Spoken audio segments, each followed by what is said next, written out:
My name is Jim Al-Khalili, and I'm a professor of physics at the University of Surrey. Studying the innermost secrets of atoms and their nuclei has been at the heart of my working life. But there's another side to me.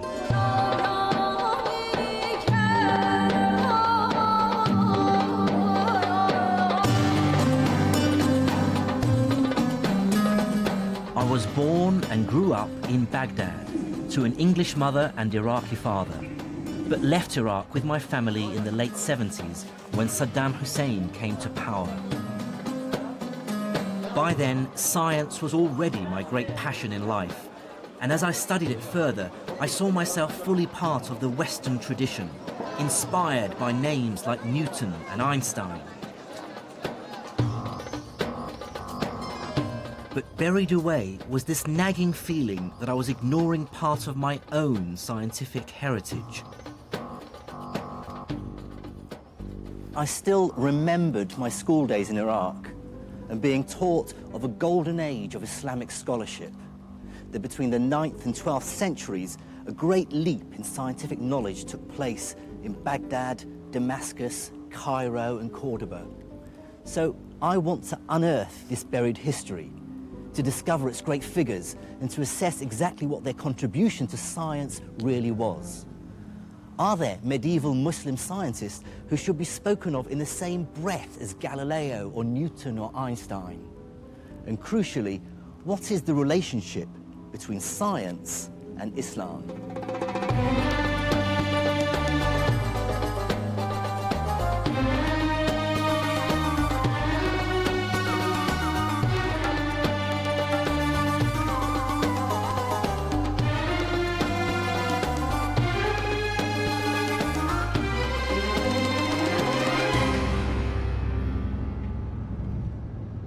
My journey into the science of the medieval Islamic world will take me through Syria, Iran, and North Africa.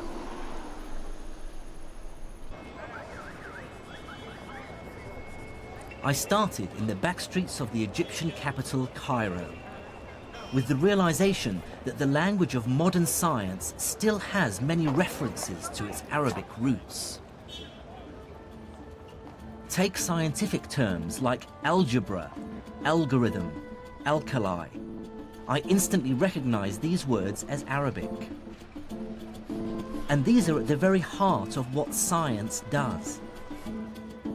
There will be no modern mathematics or physics without algebra, no computers without algorithms, and no chemistry without alkalis.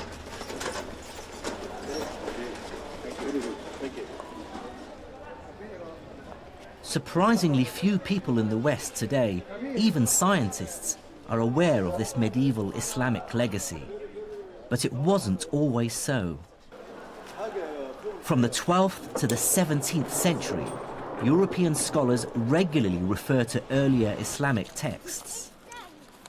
I have here copies of some pages of the book Liber Abaci by the great Italian mathematician Leonardo Pisano, otherwise known as Fibonacci. What's fascinating is that on page 406 is a reference to an older text called Modum Algebra et el Muqabala, and in the margin is the name Mahomet, which is the Latinized version of the Arabic name Muhammad. The person he's referring to is Muhammad ibn Musa al-Khwarizmi. In fact, Arabic names crop up in many medieval European texts on subjects as varied as map-making, optics, and medicine. But I want to start with al-Khwarizmi because his work touches on a crucial aspect of all our lives today.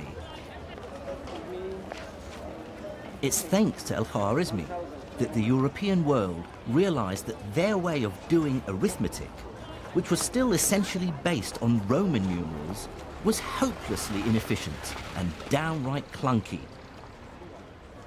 If I ask you to multiply 123 by 11, you may even be able to do it in your head. The answer is 1,353. but try doing it with Roman numerals. You'd have to multiply CXXIII by XI. It can be done, but trust me, it's not fun. Al-Khwarizmi showed Europeans that there's a better way of doing arithmetic. In his book entitled The Hindu Art of Reckoning, he describes a revolutionary idea. You can represent any number you like with just 10 simple symbols. The idea of using just 10 symbols, the digits from 1 to 9, plus a symbol for 0, to represent all numbers from 1 to infinity, was first developed by Indian mathematicians around the 6th century AD, and I can't overstate its importance. Let me show you. Here are the numbers in Indian Arabic numerals. 1, 2, 3, 4, 5, 6, 7, 8, 9. And here are the numbers we're more familiar with in the West. 1, 2, 3, 4, 5, 6, 7, 8, 9. And you can see the similarity between these numbers, in particular, for instance, the digits 2 and 3. If I tip this sideways, you can see now how they look like numbers 2 and 3. And what's powerful about these digits, this numerical system, is how it's simplified arithmetic calculations. But Al-Khwarizmi and his colleagues went further than just translating the Indian system into Arabic. They created the decimal point. This text, written a century after Khwarizmi, is by a man we know only as al-Uqlidisi. Here he shows that this same decimal system can be extended to describe not just whole numbers, but fractions as well. The infinity of possibilities that lie in between the integers. Here's a copy of al-Uqlidisi's manuscript where he showed how the decimal point is used for the very first time. He describes it by using a dash. Here are the digits 1, 7, 9, 6, 8, and you can see there's a small dash over the 9 indicating the decimal place.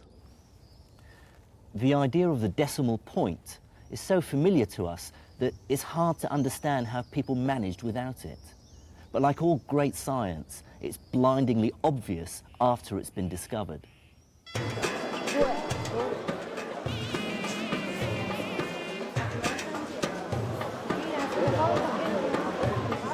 The story of numbers and the decimal point hints that even over 1,000 years ago, science was becoming much more global.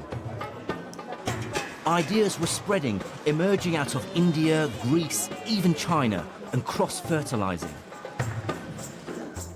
And looking on a map that shows where people lived 1,000 years ago gave me my first insight into why medieval Islam would play such an important role in the development of science. Now look at which city lies at the center of the known world, a place where the widest range of peoples and ideas were bound to collide. It's the city where I was born, the capital of the Islamic Empire, Baghdad.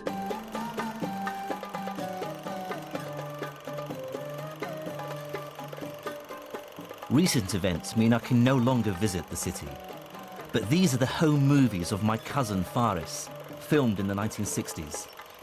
The Baghdad we knew then looked nothing like the bomb-wrecked city it is now. I certainly grew up proud to be associated with one of the world's greatest cities.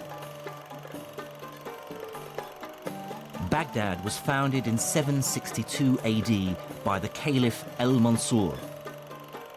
His aim was to make it the glorious capital of a brand new empire, united by Islam, the rising religion of the time. The Abbasid caliphs had claimed their right to rule by declaring that they were directly related to the Prophet Muhammad, who had founded the new religion over 100 years earlier. But in that short time, the armies of Islam had conquered a vast territory. Starting in a small area around Medina, they moved rapidly out of the Arabian Peninsula and within a few decades had taken control of the Levant, North Africa, Spain and Persia. I think one must bear in mind that this is an era in which people actually believed in God, and the dramatic successes of the Arabs as they poured out of Arabia was such that a lot of people did sort of observe and say they must have God on their side, this must be the true God. And some people did convert, or if they didn't convert, they did submit to Arab-Muslim political control for that reason. By the early 8th century, Islamic caliphs ruled a vast territory. And like most successful emperors, from Caesar to Napoleon, they understood that political power and scientific know-how go hand in hand.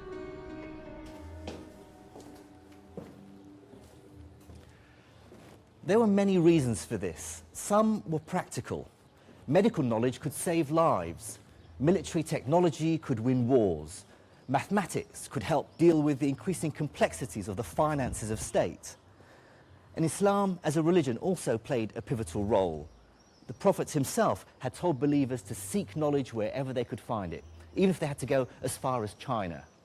And many Muslims, I'm sure, felt that to study and better understand God's creation was in itself a religious duty. But there were also other less edifying motives at play. To many in the ruling elite of the Islamic Empire, knowledge itself had a self-serving purpose, because possessing it was seen as proof of the new empire's superiority over the rest of the world. But with military and political success, the Islamic caliphs faced an inevitable problem. How do you sensibly govern a hugely diverse population? Although some of the empire had converted to Islam, they were still separated by huge distances and adhered to many different traditions and languages. In the 8th century AD, the empire's leader, the Caliph Abd al-Malik, had to find a way of administering this mishmash of languages. Like all the great figures of the Islamic Empire, Abd al-Malik lived in a culture without portraiture. All we have are later impressions of what he might have looked like. His solution was sweeping in scale and inadvertently laid the foundations of a scientific renaissance. It was this Abd al-Malik ibn Marwan who said, this bureaucratic chaos has to stop. We cannot continue to run a government and govern all of this span of land with this Tower of Babel languages. So he wanted to govern it with a uniform language. That uniform language, of course, he wanted to be able to understand it, so he demanded that it be in Arabic.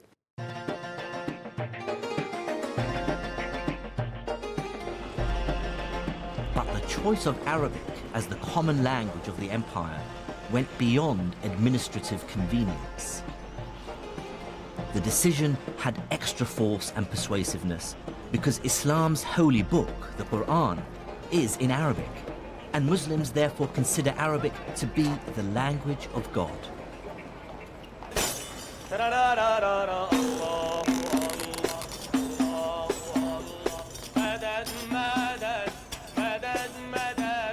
The words of the Quran are so sacred that its text hasn't changed in over 1,400 years. By comparison, English has changed dramatically in just 700 years. To our ears, Chaucer is almost unintelligible, whereas any Quran can be understood by anyone who reads Arabic.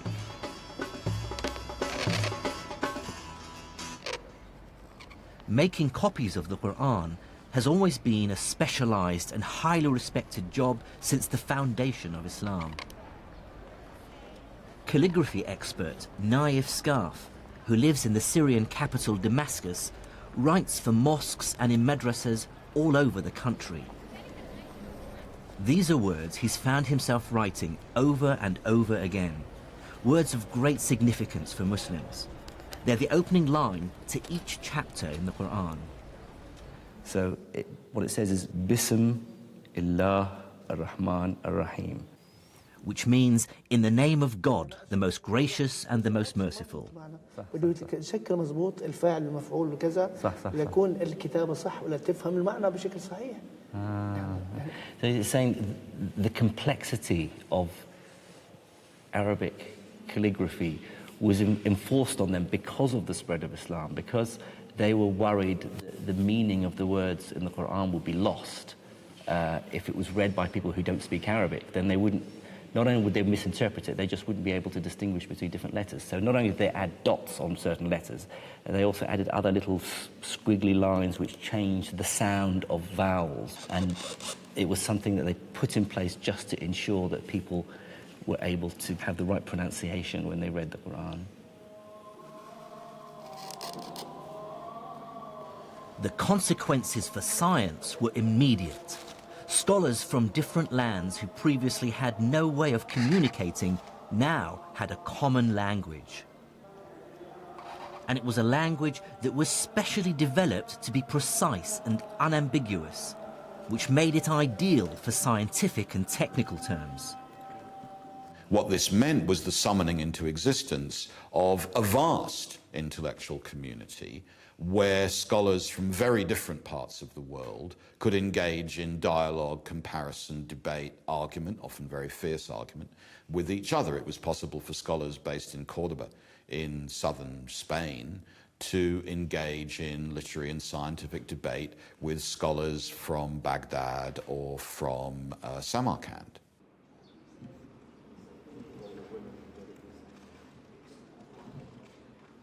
But I can tell you that scholars aren't motivated by the love of knowledge alone. There's nothing like a large hunk of cash to focus the mind. By the early 800s, the ruling elite of the Islamic Empire were pouring money into a truly ambitious project, which was global in scale and which was to have a profound impact on science. It was to scour the libraries of the world for scientific and philosophical manuscripts in any language. Greek, Syriac, Persian and Sanskrit, bring them to the empire and translate them into Arabic. This became known as the translation movement.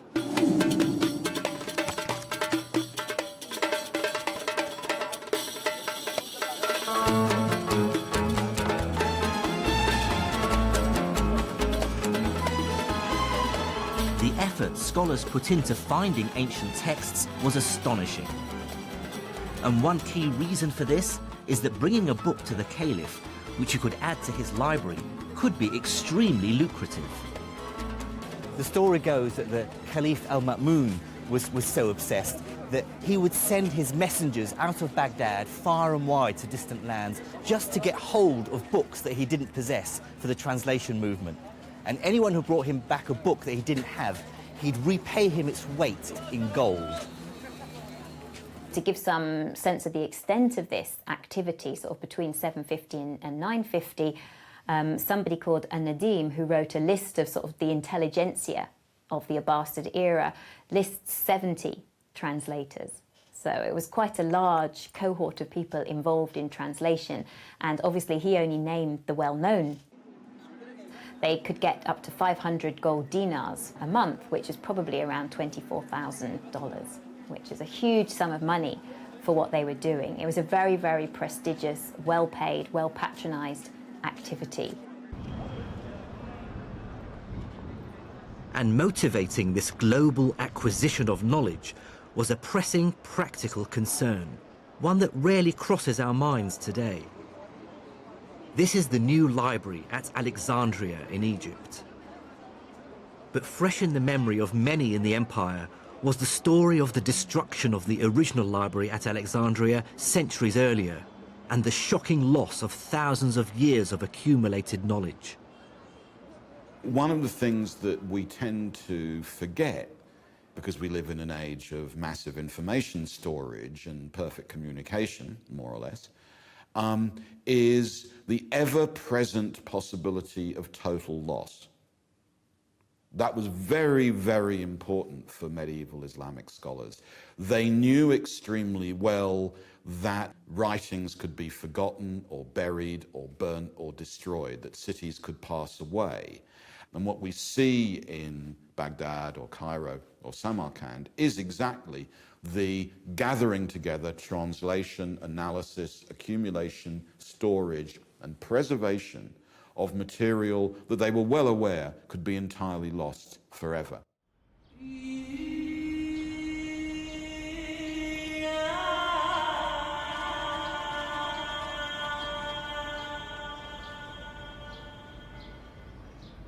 And if there was one branch of knowledge that everyone, from the mighty caliph to the humble trader, wanted to preserve and enhance, it was medicine. These were, after all, times when few lived to old age. Writings from the time remind us that what we might consider a relatively minor infection today could be a death sentence. Religious teachings, then, were not just a source of comfort. They were a constant reminder that we should never give up. In the Hadith, which is the collected sayings of the Prophet Muhammad, it says, "Ma anzala Allahu da'an illa wa anzala lahu dawa'an," which means that God did not send down a disease without also sending down its cure. It's statements like this that lead Muslims, even today, to believe that cures for all diseases are out there somewhere, and that we need to search to find them. To assess how this optimism actually affected Islamic medicine, I met up with Dr. Peter Porman in the Syrian capital, Damascus. He's a leading expert on Islamic medicine who spends much of his time researching here in the Middle East. What people don't realize is that the history of Islamic medicine is really the history of our medicine, because our medicine, the university medicine we used until the 19th century, it was based to a large extent on all this work of these Islamic physicians. Islamic medicine built extensively on the foundations laid by the ancient Greeks. The most highly prized and among the first to be translated into Arabic were the medical manuscripts of the 3rd century Greek physician Galen. Galen believed that a healthy body was one in balance, a balance of 4 types of fluids called humours, which circulate through the body, and any one of which, if out of balance, would cause illness and a change of temperament. The 4 humours were yellow bile, which, if in excess, would cause the patient to become bilious or bad-tempered and nauseous. Blood, too much of which would cause the patient to become sanguine or cheerful and flushed. Black bile, which in excess would cause the patient to become lethargic, melancholic, even depressed. And phlegm, which in excess would cause the patient to become phlegmatic or apathetic and emotionally detached. Galen argued that illnesses are caused by an imbalance in one of the humours, and so the cure lies in draining the body of some of that humour. And so he recommended techniques like cutting to induce bleeding or using emetics to induce vomiting. But Islamic doctors were acutely aware that Galen and Greek medicine were only one source of medical knowledge. There were other traditions of medicine that they were equally keen to incorporate into their understanding of how the body functioned. Medieval Arabic texts refer to wise women, folk healers who provided medical drugs. This tradition continues today, as I found when I came across one for myself in the back streets of Hammamat in Tunisia. This is Arafat Nabil. She's been running her shop selling medicinal herbs and spices for over 20 years. She believes that her remedies can cure a wide range of medical ailments. مثلا هذه عشبة نعم. اسمها شيح بتنحى الدود من البطن، بتنحي جميع الأوجاع الداخلية. بعد من الزرنيخ ينحي الثعلبة، وبعشبة هذه اللي تراها انت تويكا تنحي تقولوا البرص. اوكي. مثال هذوما مثلا كما هذية وهذية للصرع والجنون. صرع يحطها ويحط شويه في المخده نتاعو، ما عادش بك اللي يشدوك الكريز هذاك. وفي يعني مثلا من العصر اليوناني اقدم منها ما تستعمل ولا لو؟ والله ايش نقول لك، كل ما هو قديم في الاعشاب انا نتبعه. فهمتني؟ باش نزيد معلومات. In the back streets of Tunisia, this knowledge is still being used. But medieval Islamic doctors were also aware of other traditions of medicine from China and India.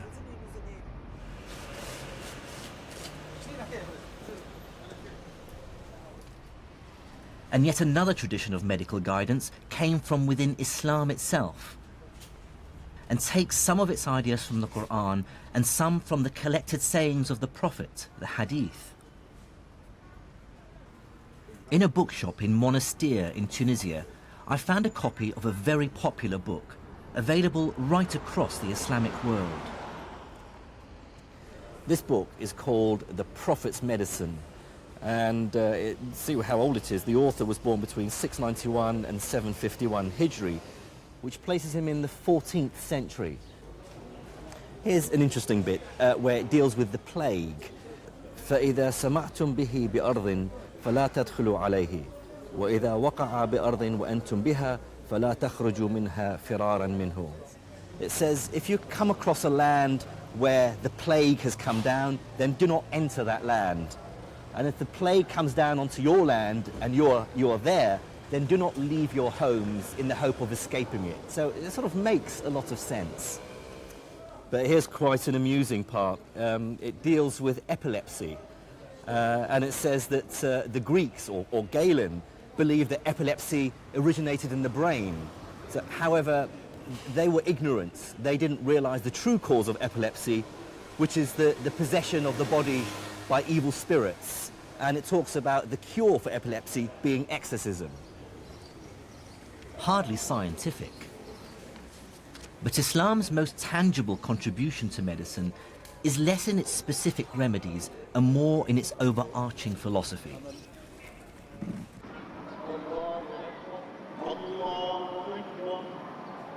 It is, after all, a religion whose central idea is that we should feel compassion for our fellow humans. And accompanied by Dr. Peter Porman, I'm going to see a physical, bricks and mortar manifestation of medieval Islamic compassion. This is the Nur al-Din Hospital, the leading hospital of the Islamic Empire, built here in Damascus and now a museum. This was built in the 1150s, 1154, I believe. One of the ideas which are stipulated in Islam is the idea to be charitable, and charity, zakah, yes. Exactly, and an obligation to give alms and stuff like that. And so, if you're a ruler or if you have a lot of money, what you could do is obviously you could really be charitable and set up like a nice hospital like this one. And within the hospital, Islam actively encouraged a high degree of religious tolerance, something we take for granted in modern secular society. The hospital was open to all communities, so you would have Christians, you would have Jews, Muslims obviously, maybe other denominations, both as patients and also as practitioners. Like a Christian studies with a Muslim says my best student was a Jew, and so the medicine which was practiced here transcended religion. I mean, typically, how many physicians would there be? Well, it depends. Well, like for certain hospitals, we hear figures of like 24 or 28 physicians. Yes. The physicians would do the rounds in the mornings, you see, do their prescriptions that's the and sort stuff of thing like that. Hasn't changed over the ages, yeah. As a result of the translation movement, those physicians now became aware of the latest remedies from as far away as India and China. And as the new drugs filtered in from the rest of the world, hospitals started to set up a new kind of facility within their walls, the pharmacy. So this notion of a pharmacy in a hospital, is that a new innovation? The whole package, certainly, that's new. And what is interesting, if you look for innovation, again, like on the level of pharmacy, if you look at Baghdad or even Damascus, it's at this crossroad of cultures. So loads of new things come in, like musk, for instance, myrobalan. You have like Indian drugs. There's like an Indian pill, for instance, which is good against headaches and bad breath, but also gives you sexual appetite and stuff like that. So Cures your headache, gives you fresh breath. Fresh breath. And gives you... increased... And so it's like toothpaste, Viagra and aspirin. That's right, all in one. Fantastic. Yeah. So, well, let's walk in here. Peter wants to show me perhaps the most ghoulish aspect of Islamic medicine, surgery. Here you have like a wonderful illustration. It appears that this is the first anatomical illustration in history. Like you see, it says adala, which means muscle, and so these are like the different muscles which move the eyelids. So it was understood then that the muscles controlled the... Oh, absolutely. The lens in the eye. Yeah, and moved the eyelid and stuff like that. So the other thing which we have here, which is really nice, is I think we have some. Like ophthalmological instruments. For instance, it's a hook, could be used, for instance, like to kind of pull back your eyelid, that sort of thing. I mean, these instruments were very useful to the doctor. Although these tools might look crude, eye surgery was one of Islamic medicine's great successes. One innovation was to improve an older technique for curing cataracts called couching, which in their hands had a success rate of over 60%. In a living subject, the cornea would be clear and you'd be able to see the pupil clearly with the cataract sitting behind the pupil, the wide opacity. To see how couching stands the test of time, I'm meeting up with eye surgeon Mr. Vic Sharma. Right, the cataract is the lens inside the eye, which sits behind the pupil. As with time, with age, the lens gets cloudier and cloudier, and that's what is referred to as a cataract. Okay. I've brought along a replica of a medieval couching knife and a description of the treatment by Al-Bukhasis, which is the Latin name for the great 10th century Islamic surgeon Al-Zahrawi. He says you take the couching needle in your right hand if it be the left eye and so on, and then thrust the needle firmly in, at the same time rotating it with your hand until it penetrates the white of the eye and you feel the needle has reached something empty. So he's talking about how to dislodge. Exactly. So, I mean, maybe you can show me. We've got some eyes here. Yep, and I'll certainly give it a shot. And what they would have done would have attempted to go in just by the white of the eye, just at the edge where the cornea is. And then what they are attempting to do is to sweep around, trying to break all those ligaments of that lens and trying to get the lens to drop away from the pupil to allow more light to enter in through the pupil and to brighten the subject's vision. But, of course, you haven't got the capacity to focus. Oh, yeah, you haven't got a lens now, so that was a big problem until people started compensating that with specs later on. Right. What is your feeling about how advanced and successful? Well, they were on the general ballpark. They were at the right place. They were trying to remove the cataract away from the visual axis. They understood the anatomy of the eye. Exactly. They had some understanding of the anatomy of the eye, and that the lens was behind the pupil, and that's what was causing the visual loss. And so removing that, and that general principle is still the same. Right. And there are still accounts of it being used in certain parts of the world presently.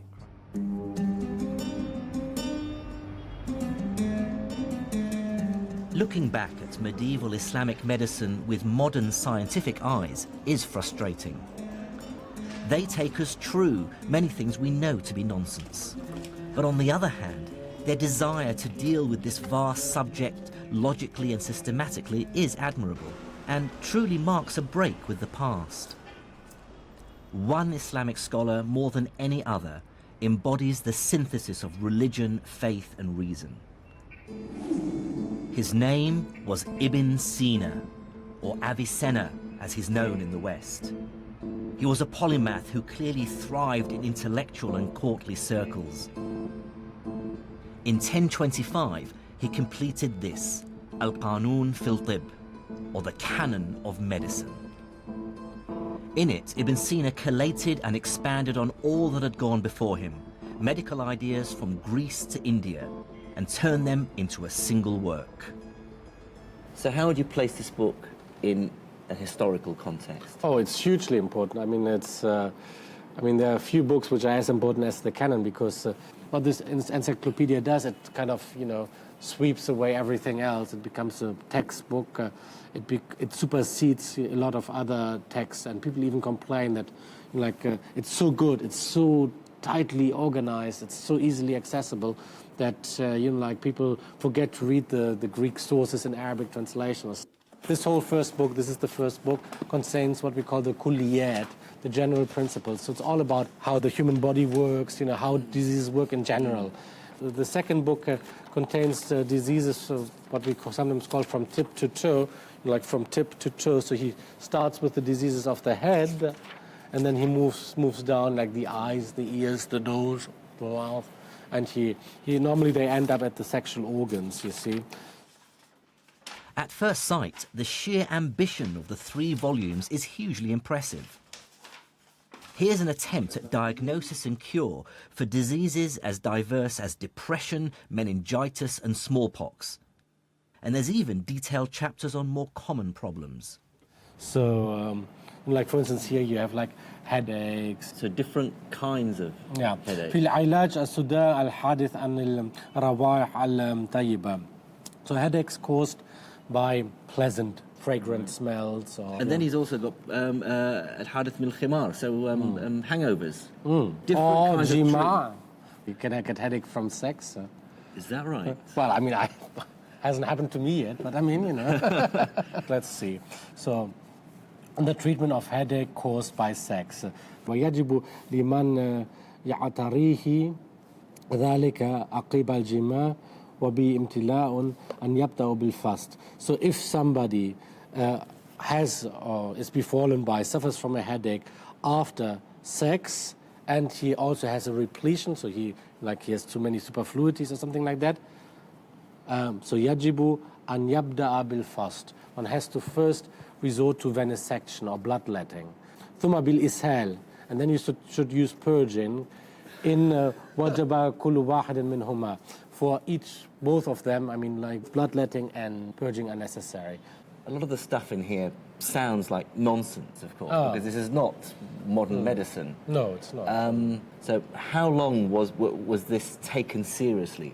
Well, the fundamental ideas contained here about how the body works, they haven't changed until the early 19th century. There was progress, obviously, on certain levels, but the essence was the same. And then came the big break with the discovery of bacteria and viruses and things like that. And from the second half of the 19th century onward, medicine was totally revolutionized. Ibn Sina's canon of medicine is a landmark in the history of the subject. Although much of the medical science it espouses we know now to be terribly misguided, its value lies in accumulating the best knowledge in the world at the time into one accessible, organized text. The canon would give future generations something to rewrite.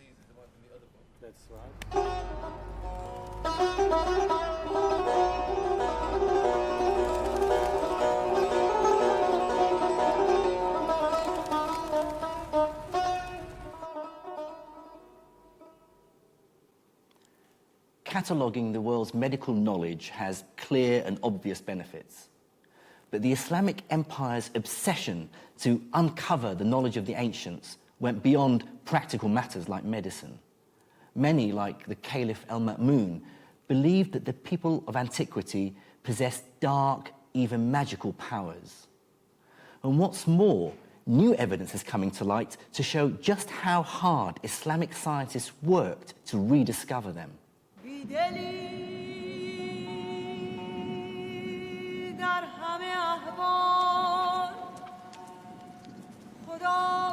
To find out about that story, I have to visit the harsh, burnt yellow of the Sahara Desert in Egypt.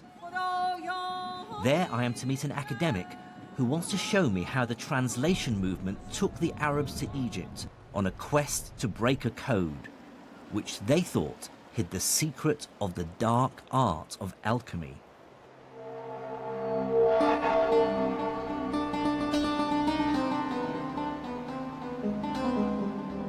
This is Saqqara, a necropolis or graveyard of the ancient pharaohs.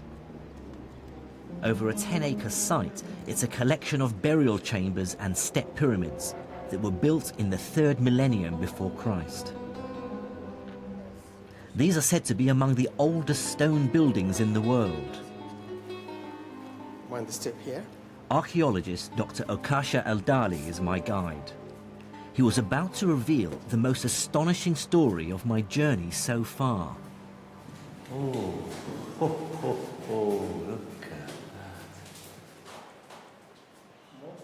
Like most people, I believed that Egyptian hieroglyphs had remained completely undeciphered until the 19th century. Then came the chance discovery of the famous Rosetta Stone. This stone had the same inscription written in both hieroglyphs and Greek. It provided the crucial clues which British and French scholars used to decipher the writings of ancient Egypt. That's the usual story one hears. But Dr. Al-Dali has made a discovery that dramatically alters it. He has recently unearthed a number of rare works by the Islamic scholar Ibn Wahshiyya. What he did was figure out a correspondence between hieroglyphs like these and letters in the Arabic alphabet. If you look here, for example, at Ibn Wahshiyya's manuscript, you see he's giving us the Egyptian hieroglyphic signs that have phonetic value underneath. Yes, and they have the phonetic value in Arabic underneath. So look very carefully at this one. He says "seen" underneath that seat. Yes. Now look at this seat here. That is S. That seat in Egyptian hieroglyphic is used for the sign S, seen, which is what you see here, seen. That is the name of the god Osiris. Osiris. Oh, with an S. That's the seen. This is the letter H. This one here. This is the heart. The water wave Right. is the letter N, or noon in Arabic. T and the letter F. These are all letters. These are all letters. But then he realized... But how did he decipher the hieroglyphs? The one good thing about the early Arab scholars was their ability to link ancient Egyptian language, we call hieroglyphic, to link it with their own contemporary Coptic. They realized that Coptic is nothing but the later stage of ancient Egyptian language. And they realized this because the translation movement had literally placed hundreds of Coptic texts into their hands. The scholars could now see a direct link between hieroglyphs and Arabic. What fraction of these symbols would have been correctly deciphered? They got about 14 letters. They cracked more than half of the Egyptian hieroglyphic correctly. So that was a remarkable achievement for people in the 9th century, 10th century.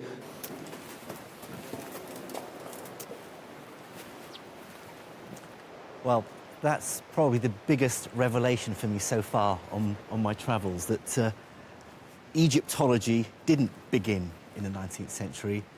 Yet again, it seems that Islamic scholars actually cracked hieroglyphics, and they cracked it for strange reasons. They cracked it because they were interested in astrology and alchemy. But here is another example of this amazing translation movement. They weren't just translating Greek and Indian and Persian texts, they were translating Egyptian hieroglyphics as well. Absolutely incredible. Unfortunately for the Caliph al-Ma'mun, the hieroglyphs contained no alchemical secrets. But what this story reveals to me is the insatiable curiosity Islamic scholars had about the world. They were desperate to absorb knowledge from all cultures purely on merit, with no qualms about the places or religions from which it came. Most intellectual traditions, including, if I may say so, our own, tend to work very hard to keep everybody else out. Whereas here we have an example of an enterprise which is desperate, curious, to turn itself into a net importer of intellectual product. And that's a very important lesson for the history of the sciences. I was soon to see just how dramatically this fueled scientific innovation. But it's worth remembering that the translation movement wasn't just about science and medicine. As the capital Baghdad sat in the center of a vast, successful empire, it became home to an extraordinary flourishing of all kinds of culture.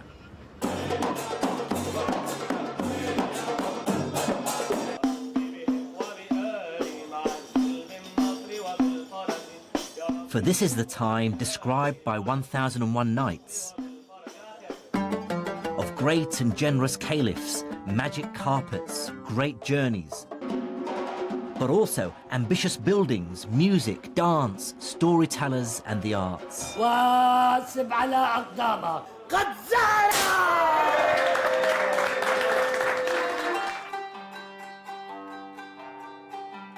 Baghdad was such a cultured and vibrant city that one traveller of the time wrote, "There is none more learned than their scholars, more cogent than their theologians, more poetic than their poets, or more reckless than their rakes."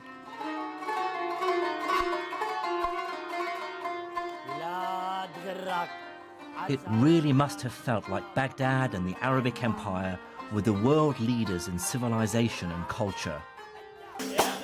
To be part of that city's growing intellectual elite must have been as exciting as it gets.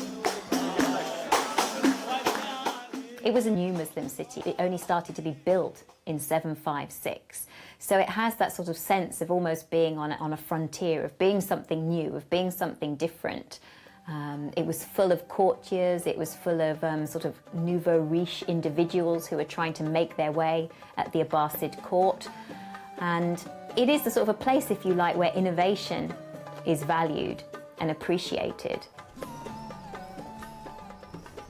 At the heart of the city's intellectual life was a system called the Majlis. Now, the word Majlis could probably best be translated as salon or talking house. In 9th century Baghdad, what this meant was that the city's elite, the caliph, his courtiers, generals, and the aristocracy, would hold regular meetings, you might call them seminars or discussions, during which the city's cleverest men, the philosophers, theologians, astronomers, and logicians, would gather to discuss and debate their ideas. It was not the case that people were expected to adhere to a particular line or adopt a particular religion. They were allowed to express their own sentiments and their own views very freely. The point was that they should do so in elegant Arabic and a good logical reasoning. The effect of the Majlis was to create a heady mix of money and brains, with the best minds in the empire swapping ideas while simultaneously engaged in fierce competition for patronage. It's at this point my investigation into the first wave of Islamic science returns me to the man we first met at the beginning of this story in the back streets of Cairo, the great mathematician who brought the West the decimal system. Out of the very heart of this intellectual whirlwind came Al-Khwarizmi, mathematician, astronomer, courtier, and favourite of the Caliph al-Ma'mun, who was a product of his age, an immigré from eastern Persia into Baghdad, surrounded by books, well-versed in learning from Greece, Persia, India, and China, and fearless in his thinking. Al-Khwarizmi brought together two very different mathematical traditions and synthesized them into something new. The capacity to have on your desk simultaneously two very different kinds of mathematics presses on models of what counts as calculation, what counts as measurement, and I think accelerates the process of intellectual change. The first of these traditions came from the Greek-speaking world. Greek mathematics dealt mainly with geometry, the science of shapes like triangles, circles, and polygons, and how to calculate area and volume. The other great mathematical tradition Al-Khwarizmi inherited came from India. They'd invented the 10-symbol decimal system, which made calculating much simpler. Thanks to the translation movement, Al-Khwarizmi was in the astonishingly lucky position of having access to both Greek and Indian mathematical traditions. He was able to combine geometrical intuition with arithmetic precision, Greek pictures and Indian symbols, inspiring a new form of mathematical thinking that today we call algebra. As a physicist, I've spent much of my life doing algebra, and I can't overstate its importance in science. But it is a strange idea. I remember being perplexed when my math teacher first started talking about mathematics not using numbers, but with symbols like X and Y. It's an incredibly liberating idea because it allows you to solve problems without getting bogged down in messy numerical calculations. So we have here this priceless manuscript, Kitab al-Khwarizmi's book, and Professor Ian Stewart has studied algebra for much of his working life. Together, we looked at an early copy of the book in which the idea really took form. I see here, although it's written sort of in the margin, the title of the book, Al-Jabr wal-Muqabala. So that's the first time the word Al-Jabr appears. Algebra. Algebra, that's where our word algebra comes from. Now, what I found very early on is that he said, I discovered that people require three kinds of numbers, judur wa amwal wa adad, so roots, squares and numbers. So what is he trying to do here? This is what we would now call x and x squared. This is quadratic equations. This really is algebra. So he's setting you up for a book about how to solve equations by algebraic methods. Okay, now quadratic equations I thought were around and being solved long before Khwarizmi, back to Babylonian times. So, what's the big deal about this book? It's the point of view. He treats root and square as if they're objects in their own right. They're not just some number that we're trying to find out. They're a process you apply. What Al-Khwarizmi is thinking of is square means take the root and multiply by itself. And that recipe is true whatever the root might be. If it's 5, it's 5 times 5, it's 25. If it's 3, it's 3 times 3. He's giving you a general recipe, now called an algorithm, after him. The algorithm comes from... It comes from... It's another word that comes from Al-Khwarizmi, yes. Now, he talks about this procedure here on the next page. You take the number multiplying the root, and then you halve it, and then you multiply it by itself. Then you add it to the other number and take the square root. That's the algorithm, is it? That's right, and this is where you see the difference, because previous writers on the subject would have said things like, take half of 10, which is 5, square that, which is 25, and then they do another problem, take half of 12, which is 6, square that, which is 36, and they'd run you through this same process over and over again with different numbers, and it would be up to you to infer how to do it on the next problem. But he doesn't do that. He doesn't do that. He says, take half the root. Whatever the root is, take half the root. So half the root is actually an object. If the root is an object, half the root is an object. So you don't have to have in your mind what that root stands for. You can forget about what it stands for. When you come to square it, you just know, okay, I should square this thing. I don't care what the thing is. So you abandon temporarily this link with specific numbers, manipulate the new objects according to the rules that his book is explaining, and then the numbers that these objects represent in your particular problem will miraculously appear at the end, and you'll end up with x equals 3, or whatever it is. So how revolutionary do you regard Al-Khwarizmi's work? He made it possible for algebra to exist as a subject in its own right, rather than as a technique for finding numbers. The least interesting bit of an algebraic calculation is when you get to the end and discover that x equals 3. It's the route you take to get there. But if it was a special route for each problem and a different route for each problem, that wouldn't be interesting either. It would just be a big mess. There's this beautiful general series of principles, and if you understand those, then you really understand algebra.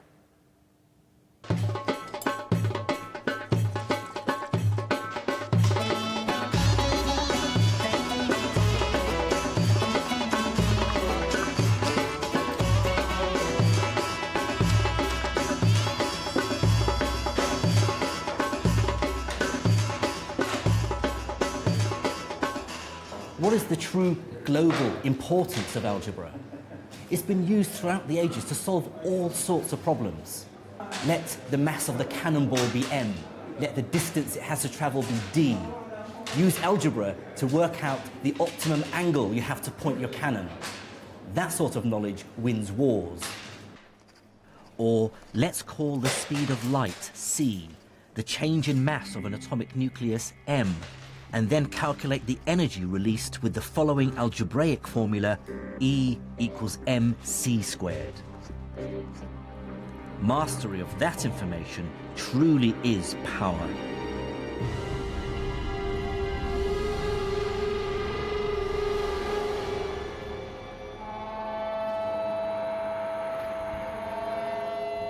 Algebra has helped create the modern world. Our science is unimaginable without it.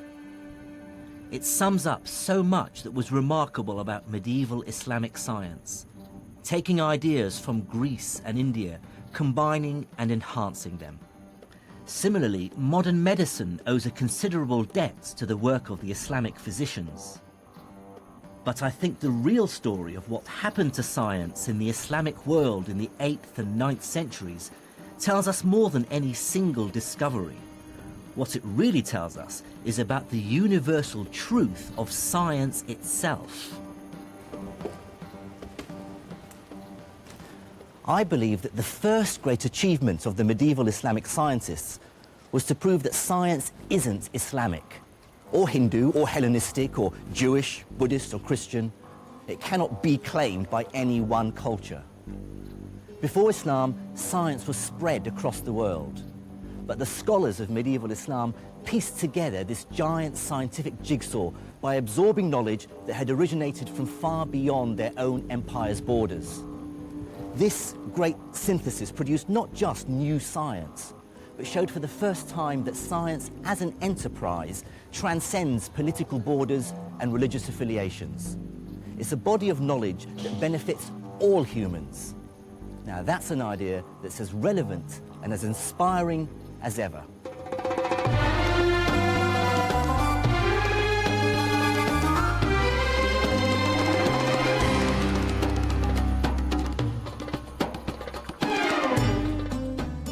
In the next episode, I investigate how one of the most important ideas in the world arose in the Islamic Empire. I discover how mathematics and experimentation fused together as the empire embraced a medieval industrial revolution. And in Cairo, I find out how these ideas led directly to today's world of science and technology.